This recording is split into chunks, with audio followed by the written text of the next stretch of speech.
أعوذ بالله من الشيطان الرجيم. بسم الله الرحمن الرحيم.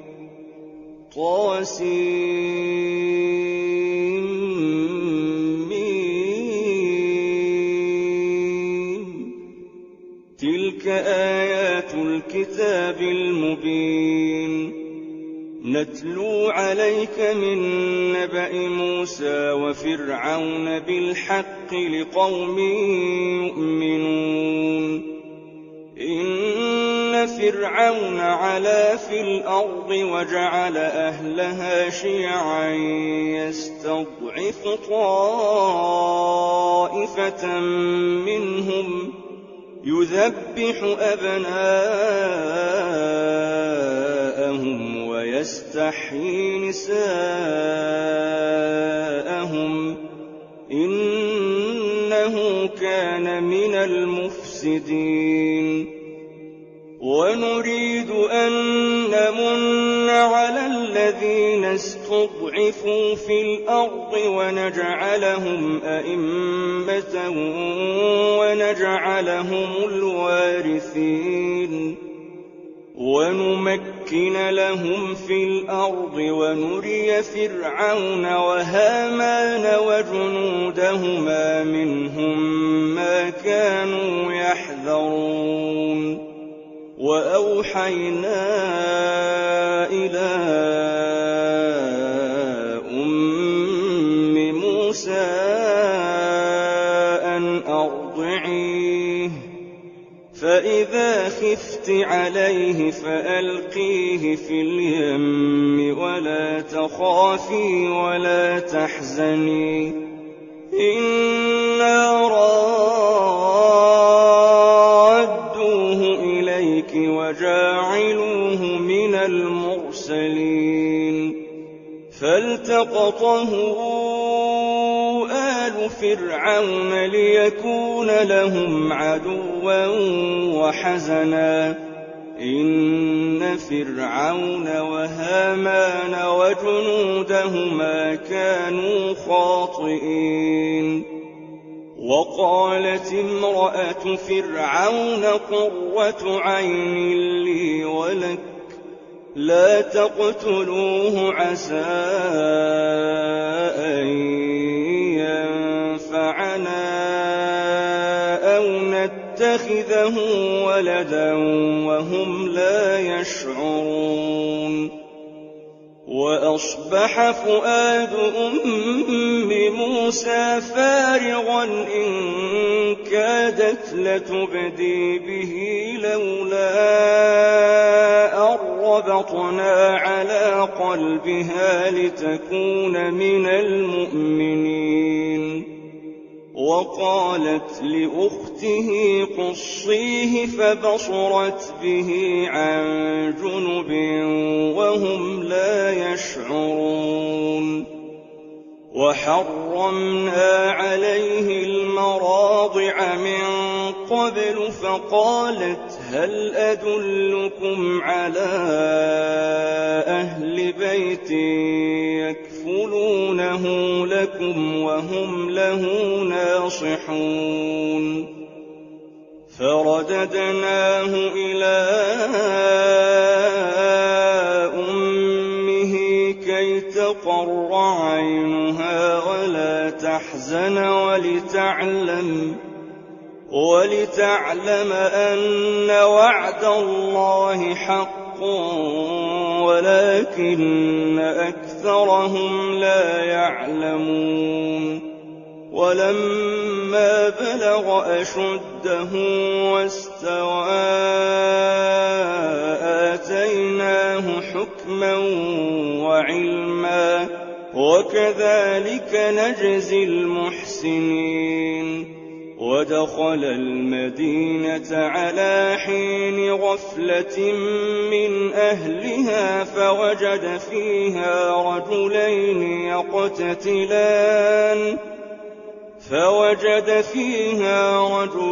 يقتتلان هذا من شيعته وهذا من عدوه فاستغاثه الذي من شيعته على الذي من عدوه فوكزه موسى فقضى عليه. قال هذا من عمل الشيطان إنه عدو مضل مبين. قال رب إني ظلمت نفسي فاغفر لي فغفر له إنه هو الغفور الرحيم. قال رب بما أنعمت علي فلن أكون ظهيرا للمجرمين. فأصبح في المدينة خائفا يترقب فإذا الذي استنصره بالأمس يستصرخه. قال له موسى إنك لغوي مبين. فلما أن أراد أن يبطش بالذي هو عدو لهما قال يا موسى أتريد أن تقتلني كما قتلت نفسا بالأمس إن تريد إلا أن تكون جبارا في الأرض وما تريد أن تكون من المصلحين. وجاء رجل من أقصى المدينة يسعى قال يا موسى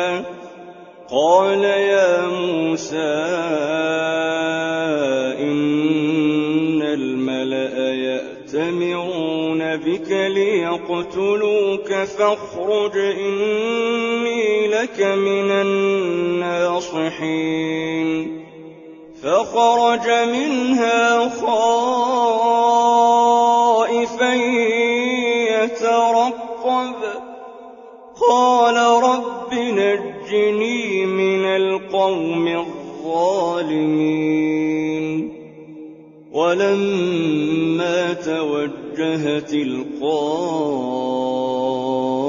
مدين قال عسى ربي أن يهديني سواء السبيل. ولما ورد ماء مدين وجد عليه أمة من الناس يسقون ووجد من دونهم امرأتين تذودان. قال ما خطبكما؟ قالتا لا نسقي حتى يصدر الرعاء وأبونا شيخ كبير. فسقى لهما ثم تولى إلى الظل فقال رب إني لما أنزلت إلي من خير فقير. فجاءته إحداهما تمشي على استحياء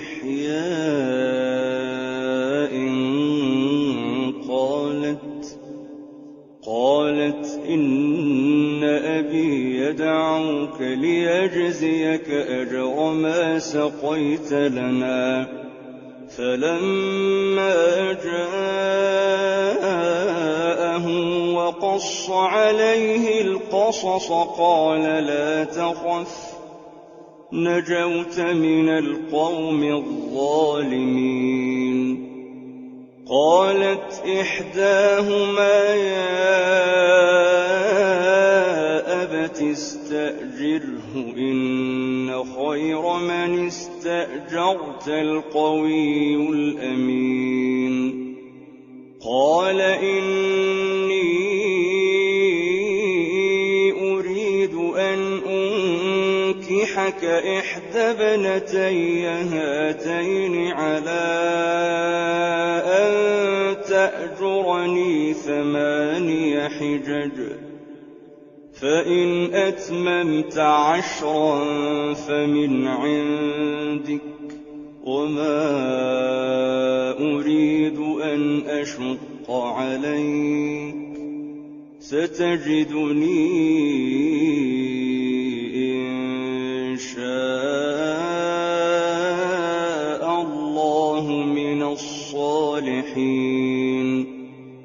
قَالَ ذَلِكَ بَيْنِي وَبَيْنَكَ أَيَّمَا الْأَجَلَيْنِ قَضَيْتُ فَلَا عُدْوَانَ عَلَيَّ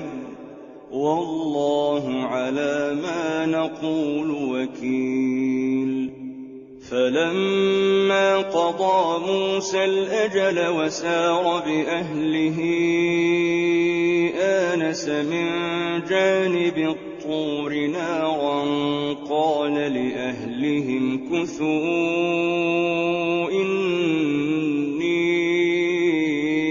آنَسْتُ نَارًا لَعَلِّي آتِيكُم مِّنْهَا بِخَبَرٍ أَوْ جَذْوَةٍ مِّنَ النَّارِ لَعَلَّكُمْ تَصْطَلُونَ فَلَمَّا أَتَاهَا نُودِيَ مِن شَاطِئِ الْوَادِ الْأَيْمَنِ فِي الْبُقْعَةِ الْمُبَارَكَةِ مِنَ الشَّجَرَةِ أَن يَا مُوسَىٰ إِنِّي أَنَا اللَّهُ رَبُّ الْعَالَمِينَ وَأَنْ أَلْقِ عَصَاكَ فَلَمَّا رَآهَا تَهْتَزُّ كَأَنَّهَا جَانٌّ وَلَّىٰ مُدْبِرًا وَلَمْ يُعَقِّبْ يَا مُوسَىٰ أَقْبِلْ وَلَا تَخَفْ إِنَّكَ مِنَ الْآمِنِينَ أُسْلُكْ يَدَكَ فِي جَيْبِكَ تَخْرُجْ بَيْضَاءَ مِنْ غَيْرِ سُوءٍ وَاضْمُمْ إِلَيْكَ جَنَاحَكَ مِنَ الرَّهْبِ فَذَانِكَ بُرْهَانَانِ مِن رَّبِّكَ إِلَىٰ فِرْعَوْنَ وَمَلَئِهِ إِنَّهُمْ كَانُوا قَوْمًا فَاسِقِينَ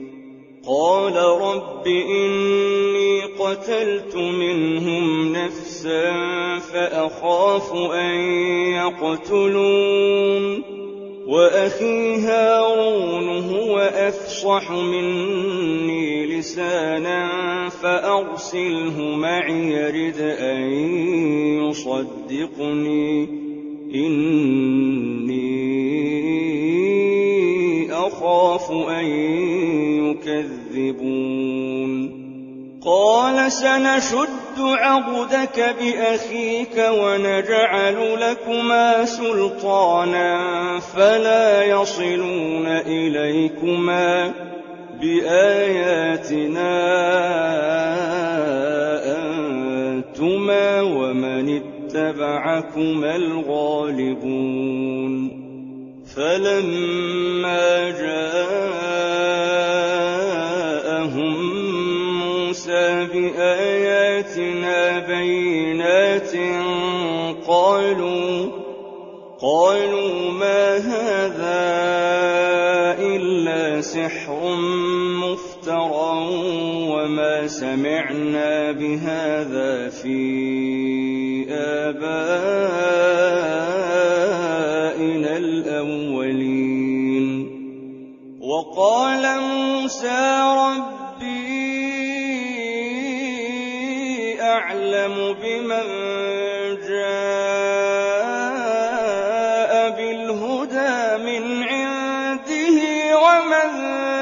تكون له عاقبة الدار إنه لا يفلح الظالمون وقال فرعون يا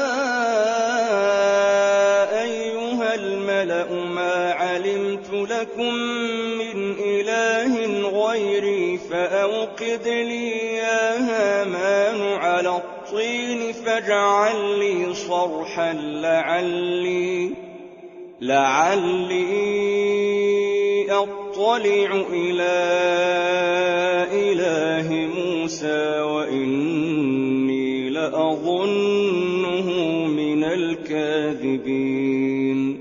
واستكبر هو وجنوده في الأرض بغير الحق وظنوا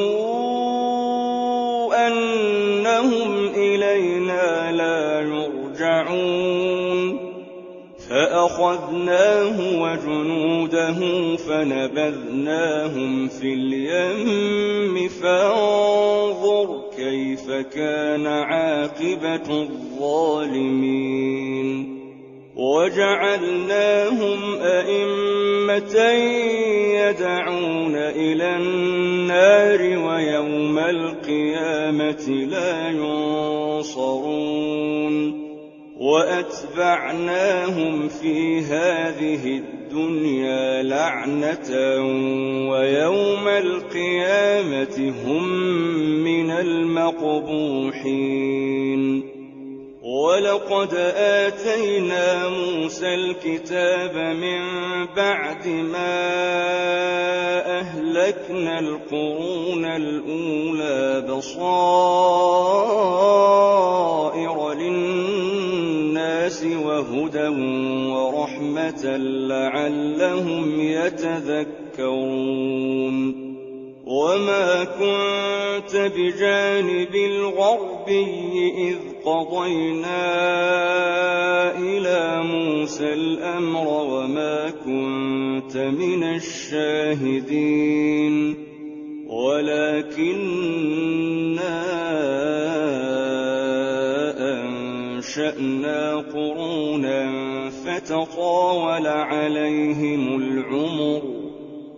وما كنت ثاويا في أهل مدين تتلو عليهم آياتنا ولكننا كنا مرسلين وما كنت بجانب الطور إذ نادينا ولكن رحمة من ربك لتنذر قوما ما أتاهم من نذير من قبلك لعلهم يتذكرون ولولا أن تصيبهم مصيبة بما قدمت أيديهم فيقولوا ربنا لولا أرسلت إلينا رسولا فنتبع آياتك ونكون من المؤمنين فلما جاءهم الحق من عندنا قالوا لولا أوتي مثل ما أوتي موسى أولم يكفروا بما أوتي موسى من قبل قالوا سحران تظاهرا وقالوا إنا بكل كافرون قل فأتوا بكتاب من عند الله هو أهدى منهما أتبعه إن كنتم صادقين الصادقين فإن لم يستجيبوا لك فاعلم أنما يتبعون أهواءهم ومن أضل ممن اتبع هواه بغير هدى من الله إن الله لا يهدي القوم الظالمين ولقد وصلنا لهم القول لعلهم يتذكرون الذين آتيناهم الكتاب من قبله هم به يؤمنون وإذا يتلى عليهم قالوا آمنا به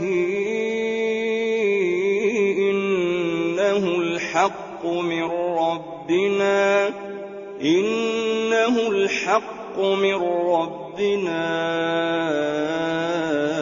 إنا كنا من قبله مسلمين أولئك يؤتون أجرهم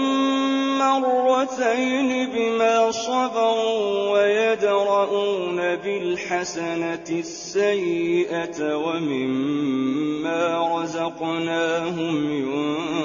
ينفقون وإذا سمعوا اللغو أعرضوا عنه وقالوا لنا أعمالنا ولكم أعمالكم سلام عليكم لا نبتغي الجاهلين إنك لا تهدي من أحببت ولكن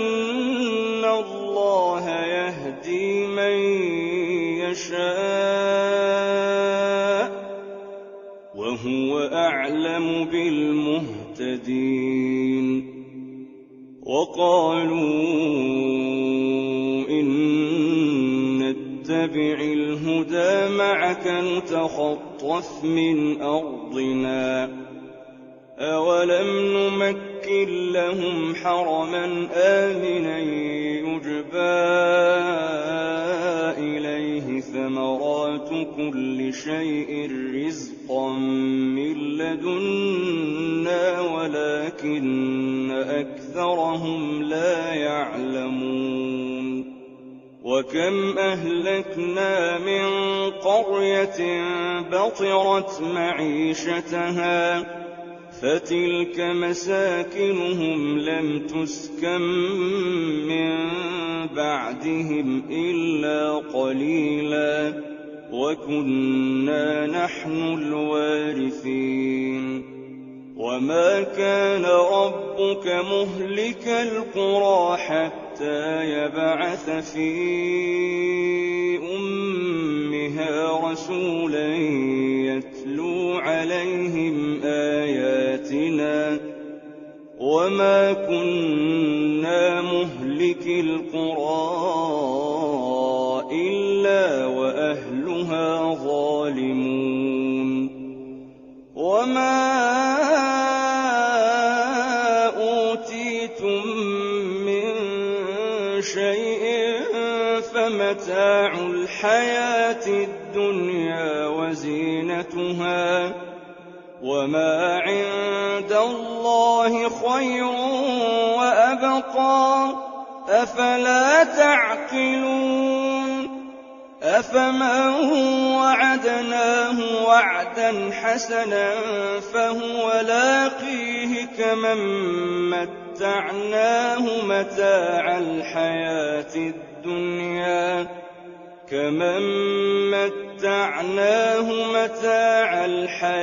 الدنيا ثم هو يوم القيامة من المحضرين ويوم يناديهم فيقول أين شركائي الذين كنتم تزعمون قال الذين حق عليهم القول ربنا هؤلاء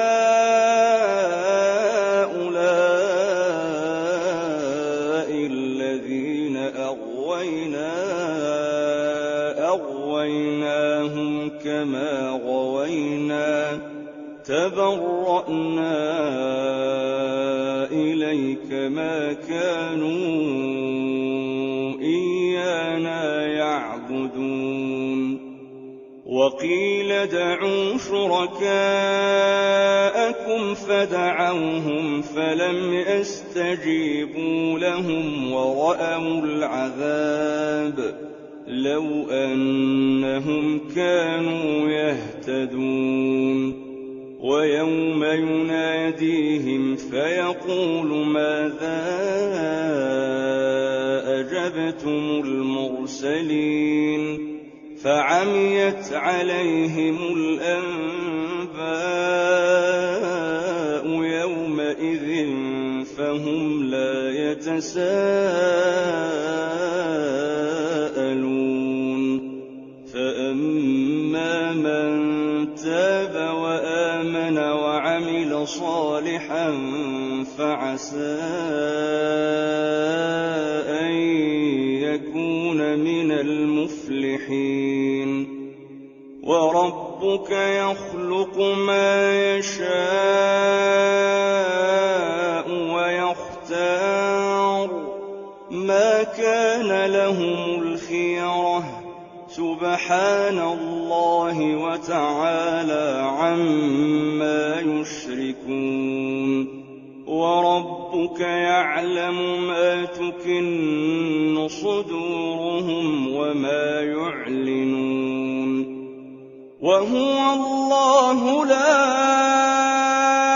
إله إلا هو له الحمد في الأولى والآخرة وله الحكم وإليه ترجعون قل أرأيتم إن جعل الله عليكم الليل سرمدا إلى يوم القيامة من إله غير الله يأتيكم بضياء أفلا تسمعون قل أرأيتم إن جعل الله عليكم النهار سرمدا إلى يوم القيامة من إله غير الله يأتيكم بليل تسكنون فيه أفلا تبصرون ومن رحمته جعل لكم الليل والنهار لتسكنوا فيه ولتبتغوا من فضله ولعلكم تشكرون ويوم يناديهم فيقول أين شركائي الذين كنتم تزعمون ونزعنا من كل أمة شهيدا فقلنا هاتوا برهانكم فعلموا أن الحق لله وضل عنهم ما كانوا يفترون إن قارون كان من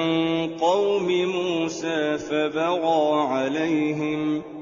وآتيناه من الكنوز ما إن مفاتحه لتنوء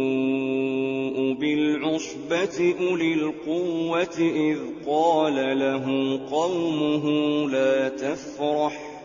إن الله لا يحب الفرحين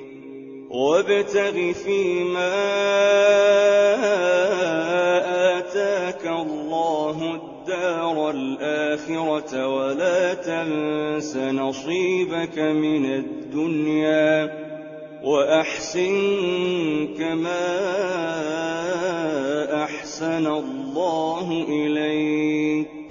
ولا تبغ الفساد في الأرض إن الله لا يحب المفسدين قال إنما أوتيته على علم عندي أولم يعلم أن الله قد أهلك من قبله من القرون من هو أشد منه قوة وأكثر جمعا ولا يسأل عن ذنوبهم المجرمون فخرج على قومه في زينته قال الذين يريدون الحياة الدنيا يا ليت لنا مثل ما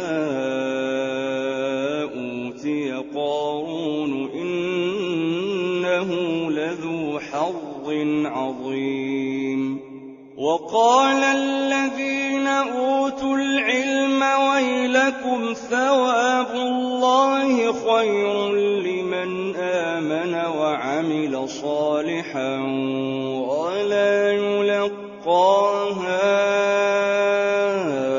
إلا الصابرون فخسفنا به وبداره الأرض فما كان له من فئة ينصرونه من دون الله وما كان من المنتصرين وأصبح الذين تمنوا مكانه بالأمس يقولون ويكأن الله يبسط الرزق لمن يشاء من عباده ويقدر لولا أمن الله علينا لخسف بنا ويكأنه لا يفلح الكافرون تلك الدار الآخرة نجعلها للذين لا يريدون علوا في الأرض ولا فسادا والعاقبة للمتقين من جاء بالحسنة فله خير منها ومن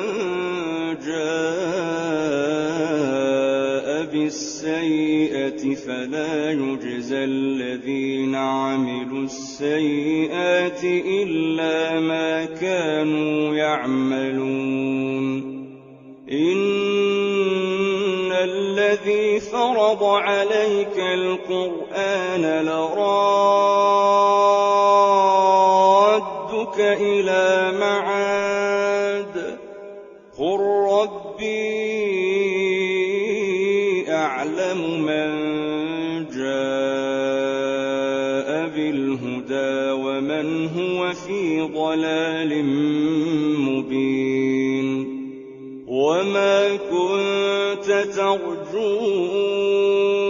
أن يلقى إليك الكتاب إلا رحمة من ربك فلا تكونن ظهيرا للكافرين ولا يصدنك عن آيات الله بعد إذ أنزلت إليك وادع إلى ربك ولا تكونن من المشركين ولا تدع مع الله إلها آخر لا إله إلا هو كل شيء هالك إلا وجهه له الحكم وإليه ترجعون